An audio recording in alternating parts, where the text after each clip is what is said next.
Hi, good morning to everyone. We are here because we have a very special guest today, Dr. Brian Schmidt from Carleton University. This is an interview that we're going to have for the Mexican Yearbook of International Affairs or Global Affairs. Professor Brian Schmidt, thank you for being with us today. We're going to start this interview with a question by Dr. Alberto Lozano. Yeah.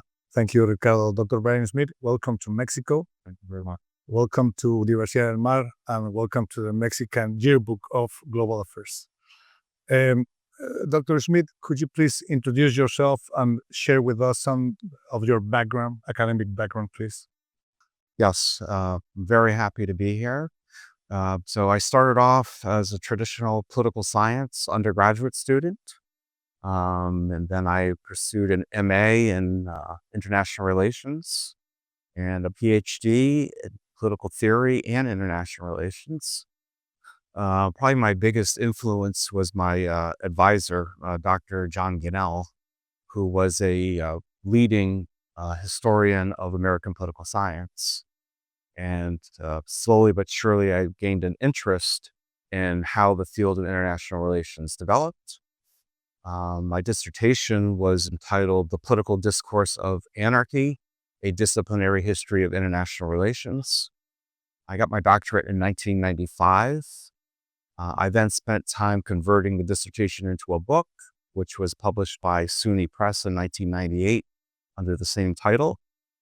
I began my teaching career at a small liberal arts college in New York.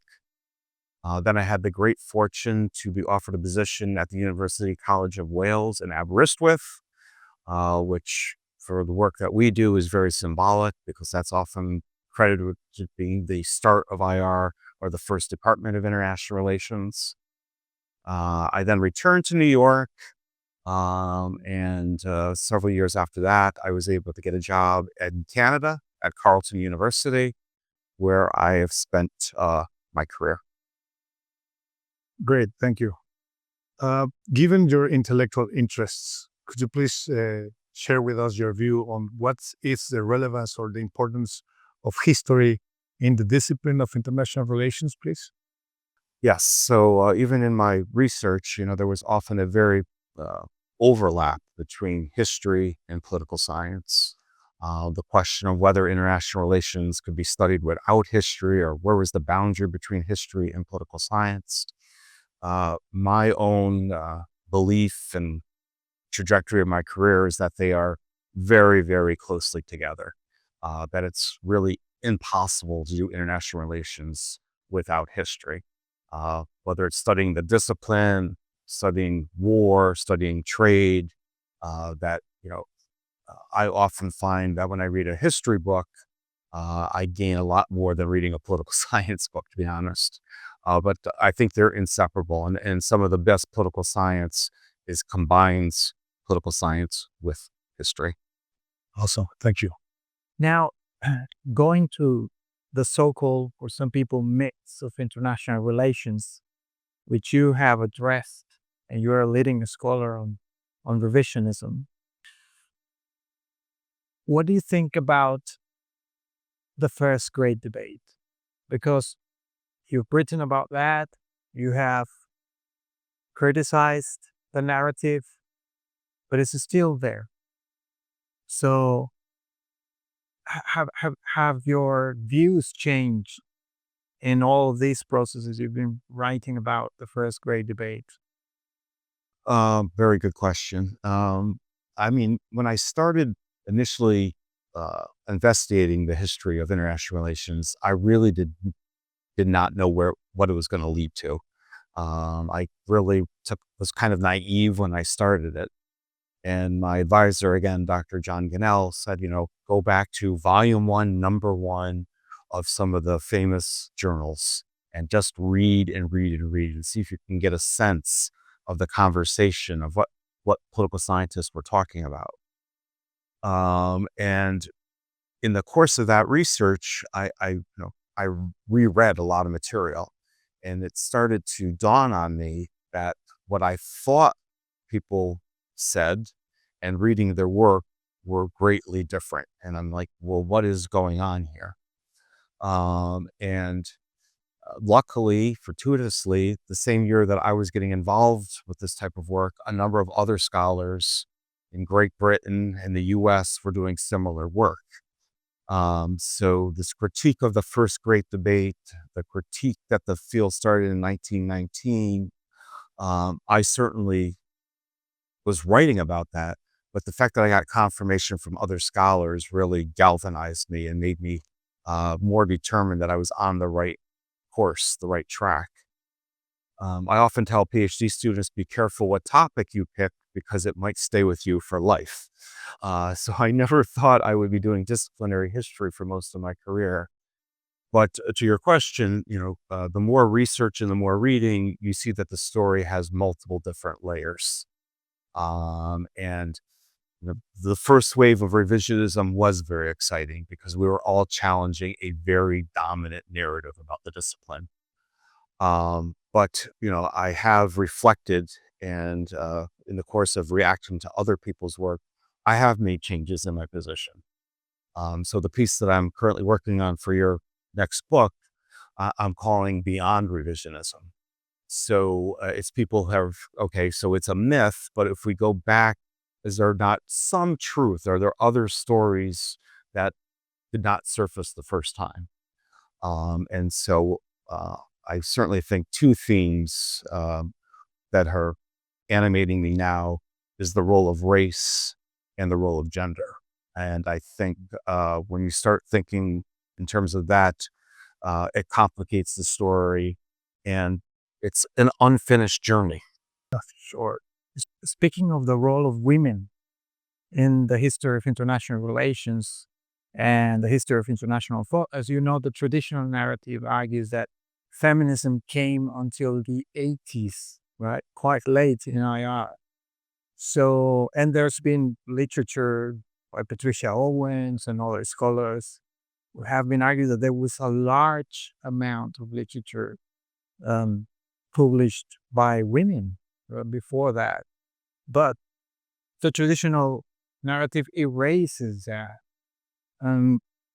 What are your thoughts about the role of women in the early stages of international relations? Well, I would say, there are definitely lacunas in my work, things that I did not cover. And I think at the stage we're on now, the idea is that one person can write a comprehensive history of the discipline is an impossibility, right? So, other scholars' work has made me reconsider and think about some of the gaps in my own work. There are many ways to do disciplinary history, and I never claimed that my way was the only way.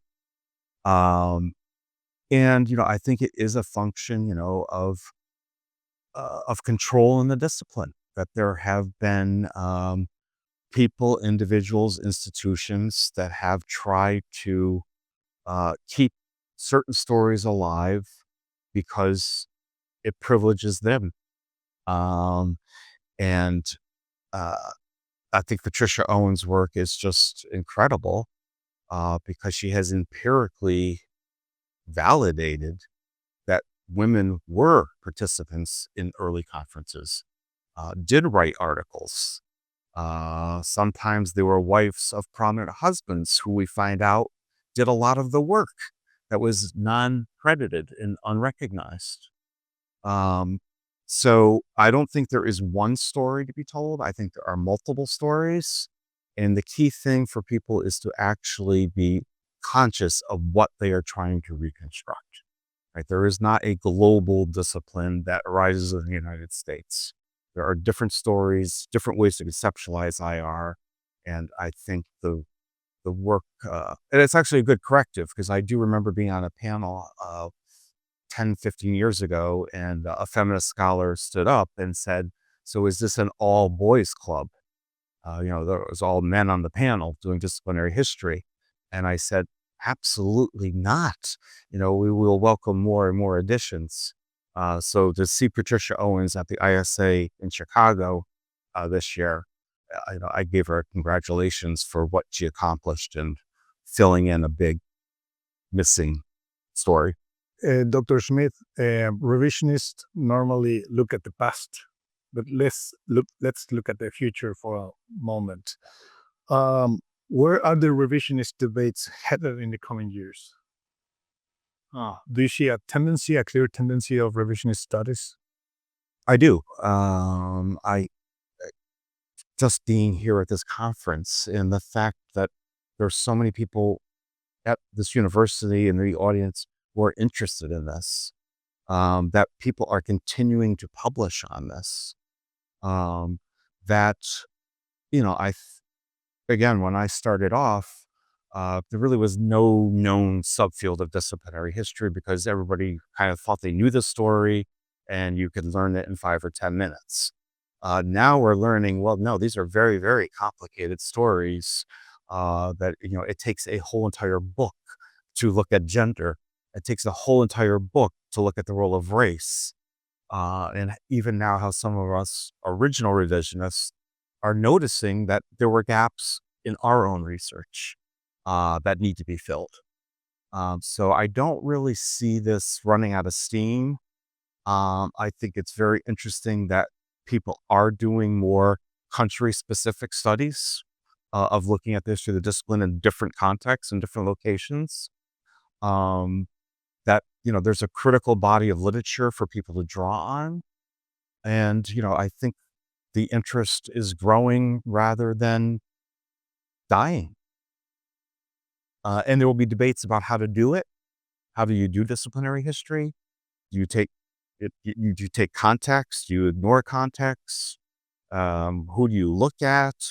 Some of the feminists have argued that looking at diaries and lecture notes are another source of material to look at. There's also the phenomena of oral histories. So even that is more materials to unearth to tell the story. Why is the history of international thought and disciplinary history of international relations important for higher students and scholars? Does it really matter? Because some people think like this doesn't have any practical Application. ingredient there. Well, you often hear that from 1995 all the way up to 2025. But I think those people who ask that question are missing the boat, if you will. That our ideas do have a history. That there are continuities and change. And that in order to actually understand the conversation that you're involved in today, you have to have some knowledge of where it actually came from. That certain issues have been perennial, but there's diversity in how it's been discussed. Take interdependence as a concept. Many people are interested in interdependence as a path to peace, that the globalization is super interdependence. Well, people were talking about interdependence in the late 1800s. And, those ideas do have a pedigree. And I think, yes, certainly Michel Foucault in genealogy, but we could just do plain old simple genealogy, the history of where these ideas came from so that people can actually situate themselves where they are today, right? And hopefully you can avoid the phenomena of reinventing the wheel. Often some people, we come up with a brand new concept, but actually it goes far back in history and there's an evolution of that concept. And I think you just get a much greater understanding with historical awareness. Well, thank you very much, Dr. Ryan Schmidt. Are there any other questions? Just one more. One last question, please. Dr. Schmidt, do you have any suggestion for example, Mexican students or Latin American students as newcomers to these kind of topics who may be interested in revisionist literature and research? What could you please provide a suggestion how to engage in this revisionist intellectual adventure? Yes. I thought some of the questions from the audience today were very, very insightful by the students of asking a similar question. I mean, I think one advantage is now there is a critical mass of literature for new students to read and get immersed in. It's not like starting from nowhere. The fact that some accomplished scholars have made this their avenue of research, that there's a legitimacy factor that perhaps was lacking 10 or 15 years. Less and less do I get the question of why are you doing this? Where at the beginning I got that all the time. I think it encourages students to do careful research, to not accept conventional wisdom, to challenge it. And one way to challenge it is through research. I mean, this is a research endeavor. We're not just making things up. And, you know, I think it takes courage for younger students to get involved in this. And, you know, with good mentorship and support and encouragement, I think somebody can, you know, get involved in this field and be a part of this conversation and be successful. And I think the wonderful thing is now there are a number of people in different parts of the world doing this work. So you don't have to feel so isolated that there's nobody to talk to. So do your research, have the courage, and, you know, always be critical. Challenge things that people take as common sense, because it might not be. Thank you. Professor Brian Schmidt, thank you for this enlightening conversation. We hope this interview will be useful to any scholar in international relations interested in the disciplinary history of international relations, and to the future generations as well. On behalf of the Anuario Mexicano de Asuntos Globales, the Mexican Yearbook of Global Affairs, we thank Dr. Schmidt for this interview. Thank you very much. My pleasure. Thank you very much. Thanks, Brian, for being here.